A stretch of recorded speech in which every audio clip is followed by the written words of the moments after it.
Well, it's about 2 o'clock in the morning and I can't sleep, so I decided I would do a quick video. Now, before I was trying to sleep, I was thinking of this event that I was involved in earlier this year. So I was at the shopping center and the entire shopping center had to be evacuated while I was there because some prick rung up and said that, there was a bomb there that was going to go off, and turns out it was just a hoax, but the people that were dealing with the matter still had to follow through with their protocols and procedures and treat it seriously anyway, which is good because if it had been real, well, I may not be here making this video now.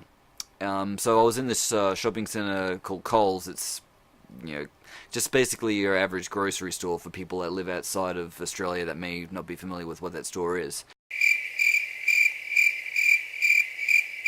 So as I was walking out, after I just finished buying whatever it was that I bought in there, anyway, they announced that, yeah, the place had to be evacuated and all that, and what I found interesting was the fact that everyone seemed to be running towards the main exits. I'm thinking to myself, that's interesting. Rewind just a little bit. I walk into the shopping center. It's not the first time I've been there, but the fact is that every time I go to a new shopping center, what I always do is I observe where all the emergency exits are, or even just the back exits designed for staff only. And typically, first of all, the two biggest shopping centers that we have here in Australia are Coles and Woolworths. There's another one, Aldi, but generally speaking, you've got the Coles and Woolworths. And beside the shopping center, grocery stores, if they're in a big shopping center, there's usually like an emergency exit really close to it. If it's not an emergency exit, you can still use it as such. So every time I go to a new shopping center, I always look out for where the emergency exits are. So what's interesting to me is that people kind of sort of know where the emergency exits are, but they don't observe it or pre-program it into their brain that if there's an emergency, it's fine to use it. They just kind of look at it and go, okay, well, it's not an emergency, I shouldn't go near there. The second thought is it's going to set off an alarm. However, the alarm's already going off at this point during the event that I was involved in, and so it's pretty much free game to use the exits. So as I walk out of Coles, everyone's running out through the main exits, and yeah, I'm looking about, I guess, 10 meters beside me to where the door is to the emergency exit, so I just walk that way. And the strange thing to me is that there was only one other person that walked down that same emergency exit as me, and it was a female staff member at Coles. Of course, I think the only reason she went down there is probably because it's the way that she came in, considering it's an exit that sort of leads to the staff car park. But, had she walked in through one of the other exits, like as a regular routine, I'm thinking maybe she would have left that through the same way.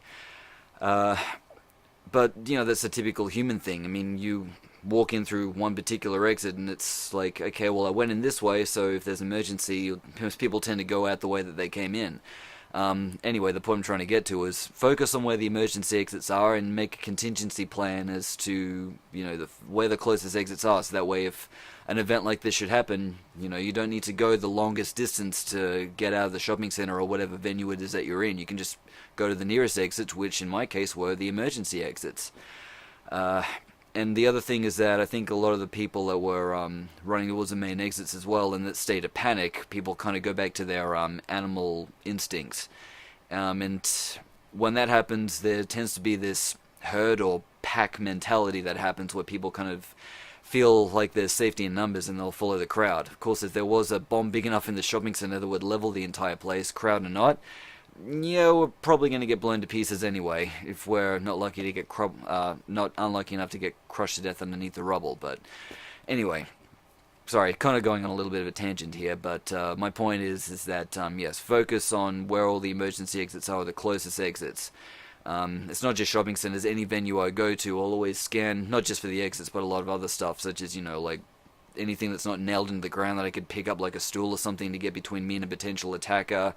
Where the walls are, if there's any sort of mirrored objects that I can see, that I can look into and see something that's directly behind me with a clear view. Just all things like this. But in this particular instance, what would have helped people the most would have been those emergency exits that they just seem to overlook because, well, I guess they didn't observe them. There's a difference between, like, seeing and observing. Seeing to me is just like, okay, you see it. Observing is acknowledging it and, like, kind of in this case, making a plan around it. It's like kind of like, when you take out your phone, you look at your watch for the time, so you see it, then you put your phone away, and then like a couple of seconds later, it's like, wait, what was the time again? And then so you take another look.